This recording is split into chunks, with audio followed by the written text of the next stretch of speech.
کیا آپ کا اس میٹر میں کوئی ہاتھ ہے؟ اس لڑکی کے ساتھ میں جو میٹر ہوا آپ کا، برائے مہربانی جواب دیجیے۔ جو سوال آپ نے مجھ سے کیا ہے تو دیکھیے، ایک مسلمان ہوں اور الحمدللہ میں جماعت اہل حدیث سے جڑا ہوا ہوں، اور جماعت اہل حدیث کے ناطے سے ہم صرف یہ کہہ سکتا ہوں کہ اللہ تبارک و تعالیٰ کو حاضر و ناظر مان کر۔ اور السلام علیکم ورحمۃ اللہ وبرکاتہ۔ دوستو، امید کرتا ہوں کہ آپ سب خیر و عافیت ہوں گے۔ جی ہاں دوستو، جیسا کہ آپ کو معلوم ہے، مولانا جرجس صاحب اس وقت جیل میں ہیں۔ جی ہاں دوستو، مولانا جرجس انصاری صاحب کو لے کر آپ کو معلوم ہے کہ ریپ والے معاملے میں اس وقت جیل میں ہیں، دشکرم معاملے میں۔ جی ہاں دوستو، اور اسی کے بیچ ایک آڈیو کلپ مولانا جرجس انصاری کوئی آڈیو کلپ کافی تیزی کے ساتھ اس وقت سوشل میڈیا میں گردش کر رہی ہے اور وائرل ہو رہی ہے۔ جی ہاں دوستو، وہ آڈیو کلپ آپ کو سنواؤں گا، پوری آڈیو کلپ سناؤں گا۔ آپ اس آڈیو کلپ کے متعلق آپ کی کیا رائے ہے کمنٹ میں ضرور بتائیں، اور اچھا میڈیا پر نئے ہیں تو اچھا میڈیا کو ضرور سبسکرائب کر لیں تاکہ ہماری ہر آنے والی سچی اور اچھی خبریں آپ تک سب سے پہلے پہنچ سکے۔ کیا آپ کا اس میٹر میں کوئی ہاتھ ہے؟ اس لڑکی کے ساتھ میں جو میٹر ہوا آپ کا، برائے مہربانی جواب دیجیے۔ جو سوال آپ نے مجھ سے کیا ہے تو دیکھیے، ایک مسلمان ہوں اور الحمدللہ میں جماعت اہل حدیث سے جڑا ہوا ہوں، اور جماعت اہل حدیث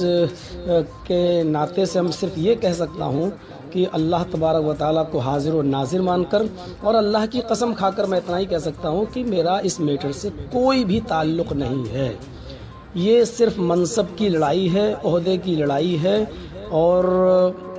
وہ شخص جس نے میرے اوپر اتنا بڑا الزام لگایا ہے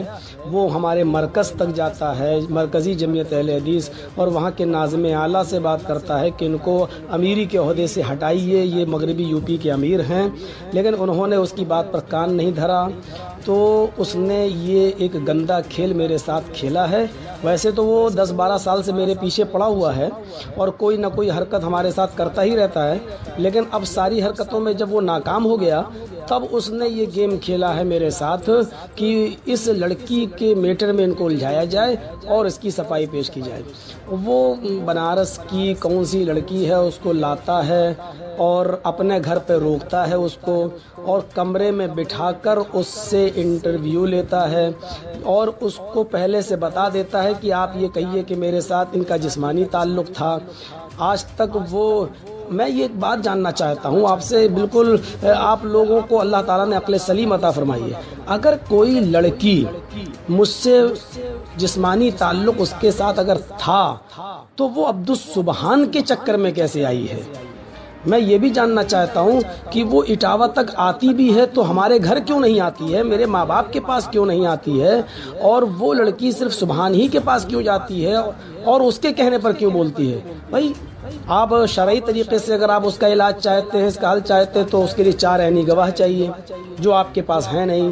عدالتی طور پر بھی اگر آپ چاہتے ہیں کہ یہ معاملہ ہو تو اس لڑکی کے لیے انصاف کا پورا حق ہے، اس کو چاہیے کہ وہ جس جگہ اگر ہم نے اس کے ساتھ کوئی تعلق قائم کیا ہے تو وہاں کے کورٹ، وہاں کے تھانے میں جائے، میرے خلاف FIR کرے، اور ہم سے جو ہے اس کو انصاف مانگنا چاہیے کورٹ سے۔ لیکن وہ آج تک نہ تو اس کے باپ نے کوئی بات کہی ہے، نہ اس کے چچا نے کوئی بات کہی ہے، نہ اس کے بھائی نے کوئی بات کہی ہے، اور نہ ہی وہ اگر میرے ساتھ کوئی تعلق تھا تو اس کو نیٹ پہ جو ڈالا جا رہا ہے تو یہ تو اس کو بھی نہیں معلوم تھا کہ نیٹ پہ ڈالا جا رہا ہے۔ یہ دشمنی ہم سے نبھائی جا رہی ہے اور اس کا کوئی ثبوت نہیں ہے اس کے پاس، اور الحمدللہ میں اپنی جماعت کو کبھی شرمندہ نہیں ہونے دوں گا، اور آپ اس بات پر پورا بھروسہ رکھیے، اور میں اللہ کی ذات پر بھروسہ رکھتا ہوں، اس کے ہاں دیر ضرور ہے لیکن اندھیر نہیں ہوتا ہے، اور بہت جلدی حق آپ کے سامنے آئے گا۔ اور ایسی چیزیں ہمارے سامنے کوئی آج سے نہیں ہیں، پڑھنے کے زمانے سے ہمارے ساتھ یہ سب معاملات ہوتے رہے ہیں اور ہمیں گرانے کی کوشش کی جاتی رہی ہے، کیونکہ جو آدمی جتنی اوپر اڑان اڑتا ہے اور جتنا مشہور ہوتا ہے اس کو گرانے کی کوشش بھی اتنا ہی زوردار انداز میں کی جاتی ہے۔ جاتی ہے، لیکن اللہ کا ہاتھ ہمارے اوپر ہے، اور انشاءاللہ مجھے امید ہے کہ بہت جلدی اس کا فیصلہ ہوگا، اور بہت جلدی جماعت اہل حدیث کو میں کوئی خوشخبری سناؤں گا انشاءاللہ۔ السلام علیکم ورحمۃ اللہ۔ وعلیکم السلام ورحمۃ اللہ وبرکاتہ۔ ماشاءاللہ شیخ نے اچھا اپنی طرف سے خلاصہ کیا ہے، اور یہی خلاصہ جو ہے عوام اہل حدیث عوام چاہتی تھی کہ شیخ اپنی زبانی کریں، اور ماشاءاللہ یہ بہت اچھی بات ہے کہ اہل حدیثوں کے نزدیک انشاءاللہ ان قریب خوشخبری آئے گی۔ ہم انتظار کریں گے، ہم منتظر ہیں اس دن کے کہ ہمارے شیخ پر جو تہمت لگائی گئی ہے وہ تہمت کا خلاصہ ہو اور ہمارے شیخ اس تہمت سے بری ہو جائیں۔ شیخ میرا آخری سوال ہے آپ سے کہ یہ جو اسکین پیج بھیجتے ہیں کہ بنارس سلفیہ سے آپ کو نکالا گیا ہے اور آپ کو 1994 کا، تو وہ اسکین پیج بہت روٹیٹ ہوتا ہے اور کہتے ہیں کہ لوگ بھائی دیکھو ان کو مدرسے سے نکالا گیا ہے، اور اس میں الفاظ بھی ایسے کہ بھائی یہ جرجیس جو ہے یہ آوارہ بدچلن ایسے الفاظ سے انہوں نے خطاب کیا ہے اور کہا ہے کہ یہ بھاگا ہوا ہے مدرسے سے، تو اس کا خلاصہ ذرا دے دیجیے شیخ۔ اس سے ہی آپ اندازہ لگا لیجئے کہ 1994 والا ایک لیٹر جو ہے اس کو دکھایا جا رہا ہے۔ اس سے آپ اندازہ لگا سکتے ہیں کہ کوئی آدمی میرے پیچھے کس حد تک پڑا ہوا ہے۔ پہلی بات تو یہ کہ آج کل انٹرنیٹ کا زمانہ ہے، میڈیا کا زمانہ ہے، آپ جامعہ سلفیہ مرکزی دارالعلوم کے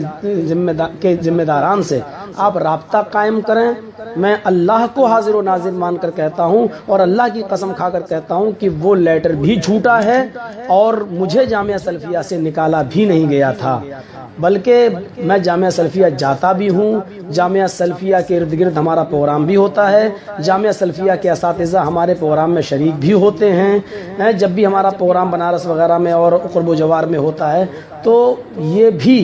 ایک سازش ہے ہمارے خلاف۔ اس طریقے کے پرچے چھاپنا، اس کا کیا ہوا، کوئی لیٹر پیڈ ہوگا جامعہ سلفیہ کا، اس پہ کوئی میٹر پہلے سے لکھا ہوا ہوگا، تو اوپر والا جو جامعہ سلفیہ کا جو لیٹر پیڈ ہے اس کے اوپر کا حصہ کاٹا گیا اور نیچے جو مہر لگی ہے اس کا حصہ کاٹا گیا اور ایک سمپل کاغذ پر چپکا کر اس میرے خلاف میٹر بنا کر اور اس کی فوٹو کاپی کرا کر اس کو اسکین کر کے یہ دیا جا رہا ہے۔ اچھا، دوسری بات یہ کہ اگر کسی کو اس لیٹر پر شک ہے کہ جامعہ سلفیہ سے نکالے گئے ہیں تو جامعہ سلفیہ کا فون نمبر محدث وغیرہ میں رہتا ہے، اور آج کل موبائل کا زمانہ ہے، نیٹ کا زمانہ، آپ معلوم کر سکتے ہیں کہ جامعہ سلفیہ سے ہم کب نکالے گئے ہیں، کس سال سے نکالے گئے ہیں۔ انشاءاللہ آپ کو تشفی بخش جواب ملے گا۔ جامعہ سلفیہ سے میں نہیں نکالا گیا تھا۔ ایسی بات اگر آپ لوگ کہتے ہیں تو بس میں اس کے معاملے میں اتنا ہی کہوں گا، فلعنۃ اللہ علی الکاذبین، جھوٹوں کے اوپر اللہ کی لعنت ہو۔